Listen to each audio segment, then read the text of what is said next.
ఈ వార్తలు మీకు అందిస్తున్నది Telangana reporter news channel.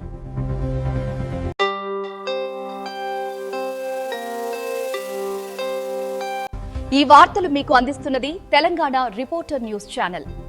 Naxals లొంగుబాటు అంశంలో ప్రస్తుతం జరుగుతున్న పరిణామాలు, కేంద్ర ప్రభుత్వం అనుసరించిన కగార్ సిద్ధాంతంతో నక్సలిజం నేడు దాదాపుగా కనుగమరుగైపోయి జనజీవన స్రవంతిలో కలవడానికి ముందుకు వస్తున్న మరియు ఇప్పటికే ముందుకు వచ్చిన నాయకత్వానికి, సభ్యులకు, సానుభూతి పరులకు, ప్రజాస్వామ్య జీవనంలో ఉన్న ప్రజాప్రతినిధులు, ప్రజలు, మేధావులు హర్షం వ్యక్తం చేస్తూ వారిని స్వాగతిస్తున్నారు.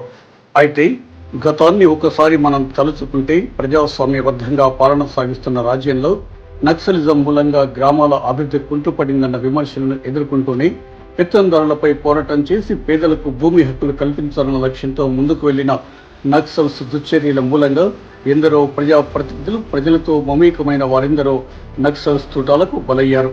ఉదాహరణకు తీసుకుంటే అజాత శత్రువుగా పేరుండి ఎలాంటి ఆడంబరాలకు పోకుండా ప్రజాస్వామ్యబద్ధంగా ప్రజలకు చేరువై ప్రజా నాయకుడిగా అజాత శత్రువుగా పేరొందిన దుద్దిల్ల శ్రీపాదరావు గారు ఏప్రిల్ 13న నక్సల్స్ తూటాలకు బలైన అంశాన్ని ప్రతి ఒక్కరూ ఖండించారు. అంతేకాకుండా ఒక ముఖ్యమంత్రి హోదాలో ఉన్న చంద్రబాబు నాయుడు సైతం కంటతడి పెట్టి శ్రీపాదరావు మంచితనాన్ని స్మరిస్తూ జోహార్లు అర్పించిన ఘటన ఇప్పటికీ మర్చిపోలేము. ప్రజాస్వామ్యాన్ని పరిహసించే రీతిలో శ్రీపాదరావును తూటాలకు బలి చేసిన ఘటనలో నక్సల్స్ అనాలోచితంగా, అమానుషంగా వ్యవహరించారని తెలుగు రాష్ట్రాల్లో పెద్ద ఎత్తున విమర్శలు సైతం ఎదుర్కొన్న సంగతి తెలిసిందే. ఆ క్రమంలో నక్సల్ చర్యల మూలంగా ప్రధానంగా అటవీ ప్రాంతాల అభివృద్ధి కుంటుపడిపోయి గ్రామీణ ప్రాంత ప్రజలు అభివృద్ధికి నోచుకోలేకపోయారన్న విమర్శలు సైతం వారు మూట కట్టుకున్నారు. భూమి కోసం, ముక్తి కోసం అనే నినాదంతో ముందుకు వచ్చిన నక్సల్స్ పోరాటం పక్కదారి పట్టి హింసయే ధ్యేయంగా ముందుకు సాగిందని మేధావులు సైతం విమర్శల వర్షం గుప్పించిన సంగతి తెలిసిందే. ఈ వార్తలు మీకు అందిస్తున్నది Telangana reporter news channel. Andhra Pradesh రాజకీయాల్లో అజాత శత్రువు అసలు ఈ మాట వినడానికే చాలా అరుదుగా ఉంటుంది కదూ. అంటే ఒక్క శత్రువు కూడా లేని వ్యక్తి అన్నమాట. ఈరోజు మనం సరిగ్గా అలాంటి ఒక అరుదైన నాయకుడి గురించే తెలుసుకోబోతున్నాం. దుద్దిల్ల శ్రీపాదరావు గారి కథ. ఆయన జీవితం ఒక గొప్ప ఆదర్శం, కానీ ఆయన ముగింపు మాత్రం ఒక పెను విషాదం. ఇక్కడే మనందర్నీ తోలిచేసే ఒక ప్రశ్న వస్తుంది. అందరి గౌరవాన్ని పొంది అసలు శత్రువులే లేరని పేరు తెచ్చుకున్న ఒక నాయకుణ్ణి అంత దారుణంగా ఎందుకు హత్య చేయాల్సి వచ్చింది? ఈ ప్రశ్నకి సమాధానం వెతుక్కుంటూ ఆయన ప్రయాణంలోకి మనం కలిసి వెళ్దాం. మొట్టమొదటిగా అసలు ఆయనకు ఆ పేరెలా వచ్చింది? అజాత శత్రువు అనే ఆ బిరుదు వెనుక ఉన్న ఆయన వ్యక్తిత్వం ఏంటో ఓసారి చూద్దాం. అజాత శత్రువు ఇది సంస్కృతం నుంచే వచ్చిన మాట. దీనికి అర్థమేంటంటే శత్రువులు లేనివాడు అని. శ్రీపాదరావు గారికి ఈ బిరుదు ఊరికే రాలేదు. ఆయన నిష్పక్షపాత వైఖరి అలాంటిది. చివరికి రాజకీయ ప్రత్యర్థులు కూడా ఆయన్ని గౌరవించేంత గొప్ప గుణం ఆయనది. ఏ పదవిలో ఉన్నా ఎవరి వైపు మొగ్గు చూపలేదు. అందుకే ఆయన అజాతశత్రువయ్యారు. ఆయన ప్రయాణం ఎక్కడో అధికార కేంద్రాల్లో మొదలవ్వలేదు. ఒక మామూలు పల్లెటూరులో మొదలైంది. మార్చి 2, 1935న ధన్వాడ అనే ఓ చిన్న గ్రామంలో ఒక చాలా నిరాడంబరమైన కుటుంబంలో పుట్టారు శ్రీపాదరావు. ఆలోచించండి, అధికారానికి ఎంత దూరంగా ఆయన జీవితం మొదలైందో. మరి ఒక చిన్న గ్రామంలో పుట్టిన వ్యక్తి ఏకంగా రాష్ట్ర శాసనసభ స్పీకర్ కుర్చీ వరకు ఎలా వెళ్లగలిగారో, ఆయన రాజకీయ ప్రస్థానంలోని ఆ కీలకమైన మలుపులేంటో ఇప్పుడు చూసేద్దాం. చూడండి, ఆయన రాజకీయ ప్రస్థానం గడ్డి మూలాల నుంచి, అంటే అట్టడుగు స్థాయి నుంచి మొదలైంది. అందుకే జనం ఆయన్ను అంతలా ప్రేమించారు. వాళ్ల కోరిక మేరకే 2 సార్లు సర్పంచ్గా చేశారు. ఆ తర్వాత సమితి ఉపాధ్యక్షుడుగా, బ్యాంక్ చైర్మన్గా, అలా అంచెలంచెలుగా ఎదుగుతూ వచ్చారు. ఆయనకున్న ప్రజాబలం గురించి చెప్పాలంటే ఒక ఉదాహరణ చాలు. 1983లో రాష్ట్రమంతా ఎన్టీఆర్ ప్రభంజనం నడుస్తోంది. అయినా సరే మంతనిలో మాత్రం శ్రీపాదరావు గెలుపు జెండా ఎగరేశారు. అంటే ఆయన పట్టు ఎలాంటిదో అర్థం చేసుకోవచ్చు. ఈ ప్రయాణంలో ప్రతి అడుగు ఆయన నిబద్ధతకు, జనంతో ఆయనకున్న బంధానికి ఒక నిదర్శనం. చివరికి ఆయన నిష్పక్షపాతానికి దక్కిన అతి పెద్ద గౌరవంగా 1989లో ఆంధ్రప్రదేశ్ శాసనసభ స్పీకర్ అనే అత్యున్నత పదవిని అందుకున్నారు. ఇక్కడే చాలా ఆసక్తికరమైన ఒక అరుదైన విషయముంది. శ్రీపాదరావు గారు ఉస్మానియా యూనివర్సిటీలో లా చదువుతున్నప్పుడు ఆయన క్లాస్మేట్ ఎవరో తెలుసా? శివరాజ్ పాటిల్. విధి విచిత్రం చూడండి. కొన్నేళ్ల తర్వాత ఒకే సమయంలో శ్రీపాదరావు ఇక్కడ రాష్ట్ర అసెంబ్లీకి స్పీకర్గా ఉంటే ఆయన క్లాస్మేట్ శివరాజ్ పాటిల్ ఏకంగా ఢిల్లీలో లోక్సభకు స్పీకర్గా ఉన్నారు. ఇది నిజంగా ఒక అద్భుతమైన యాదృచ్ఛికం. సరే, ఒకవైపు శ్రీపాదరావు గారు ప్రజాస్వామ్య మార్గంలో ఇలా ఉన్నత శిఖరాలకు చేరుకుంటుంటే, మరోవైపు అదే ప్రాంతంలో ఇంకో సిద్ధాంతం, మరో శక్తి బలంగా వేళ్లూనుకుంటోంది. అదే నక్సలిజం. ఇక ఈ రెండింటి మధ్య సంఘర్షణ తప్పనిసరి అయింది. నక్సలైట్ల నినాదాలు వినడానికి చాలా ఆకర్షణీయంగా ఉండేవి. భూమి కోసం, భుక్తి కోసం, పెత్తందారులపై పోరాటం, ఇలా పేదల పక్షాన ఉన్నామని చెప్పారు. కానీ వాళ్లు ఎంచుకున్న మార్గం మాత్రం హింసాత్మకమైనది. దాని పర్యవసానమేమైంది? అభివృద్ధి ఆగిపోయింది, వ్యవస్థ మీద నమ్మకం పోయింది. చివరికి ప్రజలు ఎన్నుకున్న ప్రజాప్రతినిధులే వాళ్ల టార్గెట్ అయ్యారు. ఆశయం ఎంత గొప్పదైనా దాన్ని చేరుకోవడానికి ఎంచుకున్న దారి సరైనది కాకపోతే ఫలితం విధ్వంసమే అవుతుంది అనడానికి ఇదొక పెద్ద ఉదాహరణ. ఇక్కడే అసలైన క్లాష్ మొదలయ్యింది. ఈ ప్రజాస్వామ్యంతో ఏమీ సాధించలేం, తుపాకీ పడితేనే విముక్తి వస్తుందని నక్సలైట్లు అనేవాళ్లు. కానీ శ్రీపాదరావు లాంటి నాయకులు ఏం చేశారు? అదే వ్యవస్థలో ఉండి ప్రజల ఓట్లతో గెలిచి అభివృద్ధి పనులు చేస్తూ వాళ్ల వాదనను తప్పు అని నిరూపిస్తున్నారు. ఆయన ఉనికి, ఆయన పనితీరే వాళ్ల సిద్ధాంతానికి ఒక పెద్ద సవాల్గా మారింది. ఒకరేమో సిస్టంలో ఉండి మార్పు తేవాలి అంటుంటే, ఇంకొకరేమో సిస్టంను కూల్చేయాలి అన్నారు. ఈ రెండు సిద్ధాంతాల మధ్య ఘర్షణ ఇక పతాక స్థాయికి చేరింది. ఇప్పుడు మనం ఈ కథలోని అత్యంత విషాదకరమైన ఘటానికొచ్చాం. ఆ రోజు ప్రజాస్వామ్యం మీద ఒక చీకటి నీడపడింది. ఏప్రిల్ 13, 1999. ఈ తేదీ శ్రీపాదరావు గారి జీవితంలోనే కాదు, రాష్ట్ర రాజకీయాల్లో కూడా ఒక మర్చిపోలేని చీకటి రోజుగా మిగిలిపోయింది. మహాదేవ్పూర్ మండలం అన్నారం అటవీ ప్రాంతంలో ఎప్పుడూ ప్రజల మధ్య ఉంటూ వాళ్లకోసమే బతికిన దుద్దిళ్ల శ్రీపాదరావును నక్సలైట్లు అత్యంత దారుణంగా హత్య చేశారు. ఈ ఘటనతో రాష్ట్రం మొత్తం ఉలికిపడింది. అందరూ ఖండించారు. కానీ ఒక దృశ్యం మాత్రం ఎప్పటికీ ఎవ్వరూ మర్చిపోలేరు. అప్పటి ముఖ్యమంత్రి చంద్రబాబు నాయుడు శ్రీపాదరావు గారి పార్థివ దేహానికి నివాళులర్పిస్తూ ఏడ్చారు.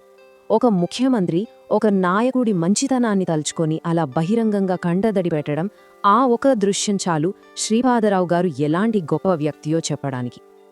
ఆయన శరీరం మన మధ్య లేకపోవచ్చు, కానీ ఆయన ఆశయాలు, ఆయన వదిలి వెళ్లిన వారసత్వం ఈనాటికీ బతికే ఉన్నాయి.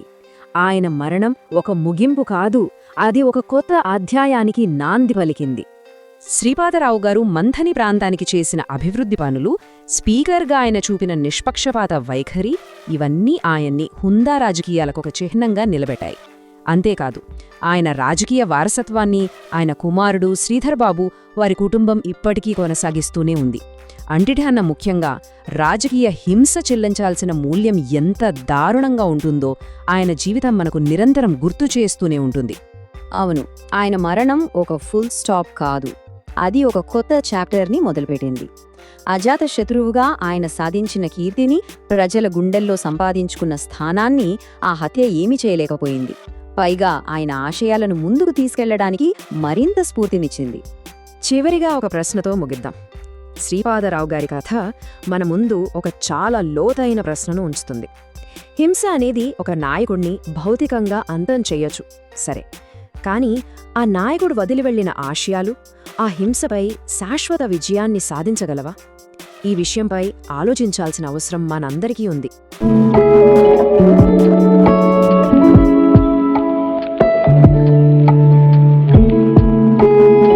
ఈ వార్తలు మీకు అందిస్తున్నది తెలంగాణ రిపోర్టర్ న్యూస్ ఛానల్. ప్రభుత్వ ఉన్నత పాఠశాల పురాణపేటలోని 10వ తరగతి పరీక్ష కేంద్రాన్ని పరిశీలించిన జిల్లా కలెక్టర్ సత్యప్రసాద్.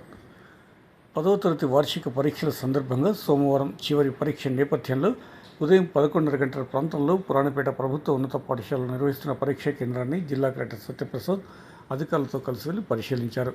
పరీక్ష కేంద్రంలో నిర్వహణ విధానం, ప్రశ్నపత్రాల భద్రత, హాల్ టికెట్ల పరిశీలన ప్రక్రియలు ప్రత్యేకంగా పరిశీలించారు. సోమవారం నాటితో 10వ తరగతి పరీక్షలు పూర్తవుతున్న సందర్భంగా విద్యార్థులకు శుభాకాంక్షలు తెలిపారు. అందరూ ఉత్తీర్ణత సాధించాలని ఆకాంక్ష వ్యక్తం చేశారు. ఈ సందర్భంగా ఆయన వెంట జగిత్యాల ఆర్డీఓ మధుసూన్తో పాటు డీఈఓ కె రాము సమేత అధికారులు ఉన్నారు. ఈ వార్తలు మీకు అందిస్తున్నది తెలంగాణ రిపోర్టర్ న్యూస్ ఛానల్. ప్రజావాణి ఫిర్యాదులను త్వరగా పరిష్కరించాలి. పలు సమస్యలపై వినతులు సేకరించిన జిల్లా కలెక్టర్ సత్యప్రసాద్, అదనపు కలెక్టర్లు బిఎస్లతో రాజాగౌడ్. ప్రజావాణి ఫిర్యాదుల సంఖ్య 63. ప్రజావాణి అర్జీలపై సమగ్ర విచారణ జరిపి సమస్యలను త్వరగా పరిష్కరించాలని అధికారులను జిల్లా కలెక్టర్ సత్యప్రసాద్ ఆదేశించారు. సోమవారం ఉదయం 10:30 నుండి మధ్యాహ్నం 1:30 వరకు కలెక్టరేట్ ఆడిటోరియంలో నిర్వహించిన ప్రజావాణి కార్యక్రమంలో ప్రజల నుండి ఫిర్యాదులు, వినతులను అదనపు కలెక్టర్ ఆర్డీఓలతో కలిసి స్వీకరించారు. ఈ సందర్భంగా కలెక్టర్ సత్యప్రసాద్ అధికారులతో మాట్లాడుతూ పలు సమస్యల పరిష్కారం కోసం జిల్లా కేంద్రంతో పాటు పలు మండలాల నుండి ప్రజలు సమస్యలు విన్నవించుకోవడానికి ప్రజావాణికి వస్తారని వివరించారు. అధికారులు వారి శాఖల వారీగా స్వీకరించిన ఫిర్యాదులపై సానుకూలంగా వ్యవహరించడంతో పాటు సమస్యలపై సమగ్ర విచారణ చేపట్టి పరిష్కారానికి చొరవ చూపాలన్నారు. అర్జీలను ఎప్పటికప్పుడు పరిశీలన జరుపుతూ పెండింగ్లో ఉంచకుండా పరిష్కరించాలని ఆయన ఈ సందర్భంగా అధికారులను ఆదేశించారు. కాగా సోమవారం నాటి ప్రజావాణి కార్యక్రమానికి మొత్తం 63 ఫిర్యాదులు, వినతులు వచ్చాయని, వాటిని వెంటనే సంబంధిత అధికారులను పరిష్కరించే విధంగా తగు చర్యలు తీసుకోవాలని సూచించారు. ఈ వార్తలు మీకు అందిస్తున్నది Telangana reporter news channel. Traffic నియమాలు పాటిస్తూ రోడ్డు ప్రమాదాలు నివారించాలి. జిల్లా కలెక్టర్ సత్యప్రసాద్, ఎస్పీ అశోక్ కుమార్. ప్రజాపాలన ప్రగతి ప్రణాళిక 99 రోజుల కార్యాచరణ ప్రణాళికలో భాగంగా రోడ్డు ప్రమాదాలను నియంత్రించడం, ప్రజల్లో ట్రాఫిక్ నియమాల పట్ల అవగాహన పెంపొందించడం లక్ష్యంగా అరైవ్ అలైవ్ కార్యక్రమాన్ని ఈ నెల 18 వరకు జిల్లా వ్యాప్తంగా విస్తృతంగా పోలీస్ శాఖ ఆధ్వర్యంలో నిర్వహిస్తున్నారు. ఈ కార్యక్రమంలో భాగంగా సోమవారం ఉదయం 11 గంటల ప్రాంతాల్లో జగిత్యాల పట్టణంలోని ఓల్డ్ బస్టాండ్ వద్ద ఏర్పాటు చేసిన అవగాహన కార్యక్రమంలో కలెక్టర్ సత్యప్రసాద్, జిల్లా ఎస్పీ అశోక్ కుమార్తో కలిసి పాల్గొన్నారు. ఈ సందర్భంగా జిల్లా కలెక్టర్ మాట్లాడుతూ రోడ్డు ప్రమాదాల నివారణ కోసం పోలీస్ శాఖ చేపడుతున్న అరైవ్ అలైవ్ కార్యక్రమం ప్రశంసనీయమని అన్నారు. వాహనదారులు జాగ్రత్తగా నియమ నిబంధనలు పాటిస్తూ ప్రయాణిస్తే ప్రమాదాలను గణనీయంగా తగ్గించవచ్చని అన్నారు. రోడ్డు భద్రత ఒక పోలీస్ శాఖ బాధ్యతనే కాకుండా ప్రతి పౌరుడి సామాజిక బాధ్యత అని స్పష్టం చేశారు. ఎస్పీ అశోక్ కుమార్ మాట్లాడుతూ ప్రస్తుత కాలంలో ఇతర ప్రమాదాల కంటే రోడ్డు ప్రమాదాల వల్లనే ఎక్కువ మంది ప్రాణాలు కోల్పోతున్నారని అన్నారు. ఈ ప్రమాదాలను గణనీయంగా తగ్గించేందుకు గ్రామస్థాయి నుంచి జిల్లా స్థాయి వరకు రోడ్డు భద్రతా వ్యవస్థను బలోపేతం చేయడం, ప్రజల్లో డిఫెన్సివ్ డ్రైవింగ్ సంస్కృతిని పెంపొందించడం అరైవ్ అలైవ్ కార్యక్రమం ప్రధాన లక్ష్యమని వివరించారు. ఈ కార్యక్రమంలో జగిత్యాల ఆర్డీఓ మధుసూన్తో పాటు DSP Ravichander, RTO Srinivas, municipal chairman Samindla Vani Srinivas, ఇన్స్పెక్టర్లు కరుణాకర్, ఎస్ఐలు, మున్సిపల్ కౌన్సిలర్లు, సుమారు 300 మంది విద్యార్థులు, ప్రజలు ఉత్సాహంగా పాల్గొని రోడ్డు భద్రతపై అవగాహన పొందారు. ఈ వార్తలు మీకు అందిస్తున్నది Telangana reporter news channel. Jagtial జిల్లా ధర్మపురి ఎమ్మెల్యే క్యాంపు కార్యాలయంలో స్వర్గీయ శ్రీపాదరావు వర్ధంతి కార్యక్రమం. నివాళులర్పించిన రాష్ట్ర మంత్రి లక్ష్మణ్ కుమార్. స్వర్గీయ శ్రీపాదరావు ఉమ్మడి ఆంధ్రప్రదేశ్ రాష్ట్రానికి చేసిన సేవలు మరవలేనివని రాష్ట్ర మంత్రి అడ్లూరి లక్ష్మణ్ కుమార్ అన్నారు.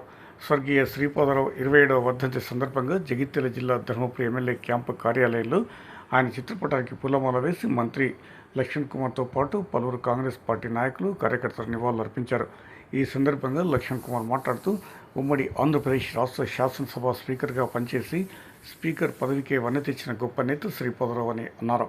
శ్రీపాదరావు వర్ధంతి సందర్భంగా ధర్మపురి ప్రజల పక్షాన వారికి నివాళులర్పిస్తున్నట్లు అన్నారు. ఈ కార్యక్రమంలో జిల్లా గ్రంథాలయ సంస్థ చైర్మన్ సంగనమట్ల దినేష్తో పాటు ధర్మపురి మున్సిపల్ కౌన్సిలర్లు, పలువురు కాంగ్రెస్ నాయకులు పాల్గొన్నారు.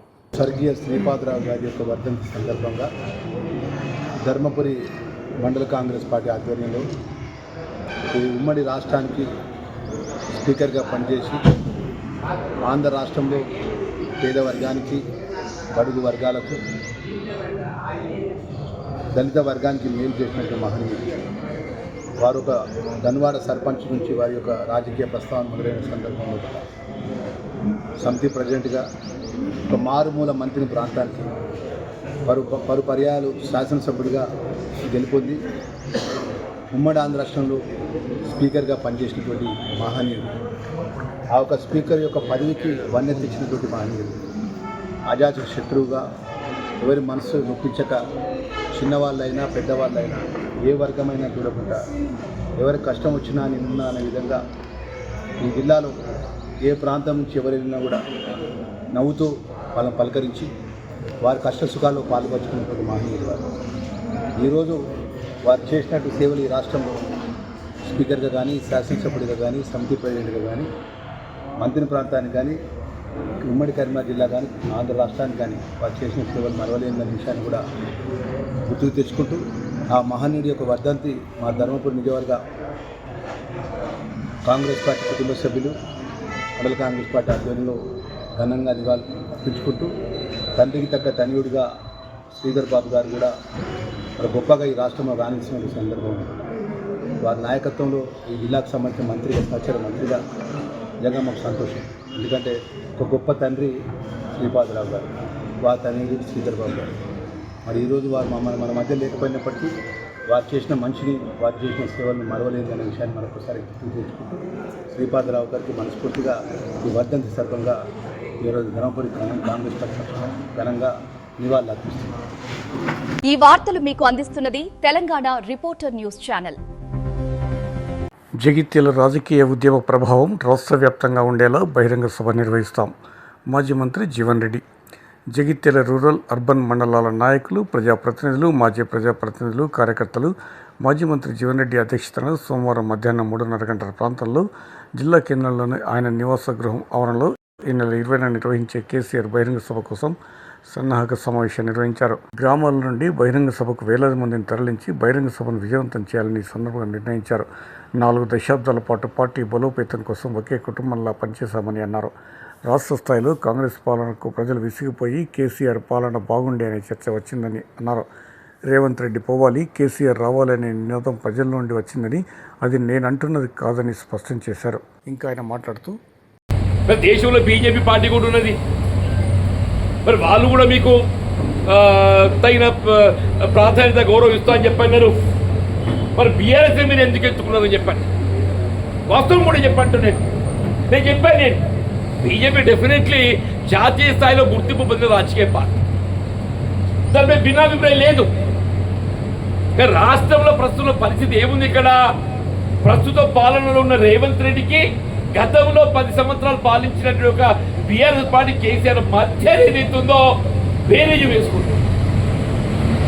కంపారిజన్ అనేది ఏదైతుందో, ఇవాళ రాజ్యం చేసేటోడు రేవంత్ రెడ్డి కాంగ్రెస్ పార్టీ, మొన్నటిదాకా రాజ్యం చేసింది బీఆర్ఎస్ పార్టీ కేసీఆర్. ఈ రెండింటి మధ్య బేరీ చేస్తుంది. మీ యొక్క ఈయనకంటే పెద్ద మనిషి ఆయనే మంచుకుండేరా, ఏదైనా మాట అన్నా కానీ మాట నిలబెట్టుకుంటుండే. ఆ చర్చ వచ్చింది ప్రజలు. ఇవాళ నేను చెప్పాను, నేను ఏదైతుందో ఇవాళ రేవంత్ రెడ్డి పోవాలి, కేసీఆర్ రావాలి. రేవంత్ రెడ్డి పోవాలి, కేసీఆర్ రావాలి. ఈ నానుడి నినాదం నాతో వచ్చింది కాదు, ఇది పత్రికలో నా పేరు రాస్తున్నారు.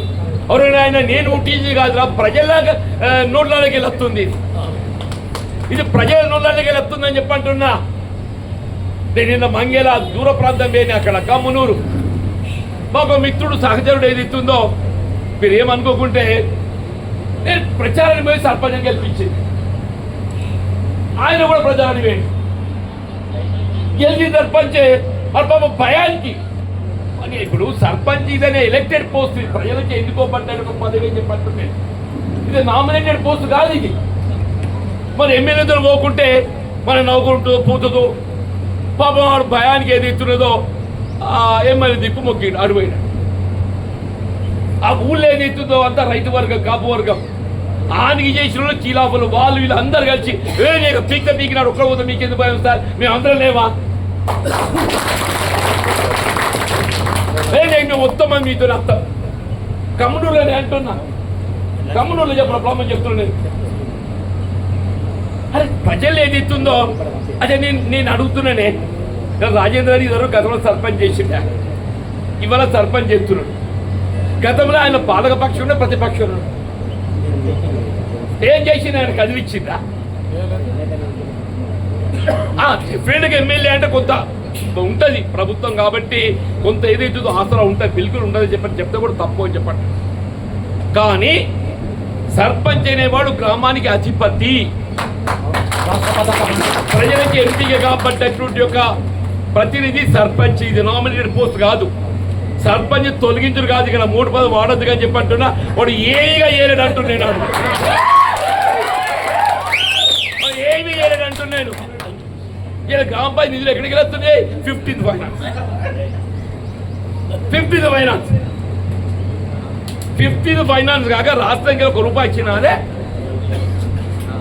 వీళ్ళ గతంలో ప్రభుత్వానికి ఏదైతుందో శానిటేషన్ వర్కర్స్కు రాష్ట్ర ప్రభుత్వం వేతనాలు చెల్లించింది. ఇవాళ ఇదే 15th ఫైనాన్స్కి వెళ్ళి ఏదైతే ఉందో సర్పంచ్ జేబులోకి వెళ్ళంటే ఖజానాకి వెళ్ళి ఏదైతే ఉందో వాళ్ళ జీతాలు చెల్లించాల్సి వస్తుంది. నువ్వు జరిగిన ప్రభుత్వం ఎమ్మెల్యే గారే మంత్రి గారే కానీ నీ సర్పంచుల పట్ల గ్రామాల సంక్షేమం పట్ల చిత్తశుద్ధి ఉన్నట్టయితే నేను ఈ వేదిక డిమాండ్ చేస్తున్నా. నేను ఇవాళ శానిటేషన్ వర్కర్స్ మల్టిపల్ వర్కర్స్ ఎవరైతే ఉన్నారో వాళ్ళ వేద భత్యాలు మొత్తం ఏదైతే ఉందో రాష్ట్రంలో చెల్లింపు చేయు ఆ ప్రభుత్వం. ఇప్పుడు రెవెన్యూ శాఖల వేద భత్యాలన్నీ ప్రభుత్వం ఇస్తుందా, పంచాయతీరాజ్ డిపార్ట్మెంట్ ప్రభుత్వం ఇస్తుంది.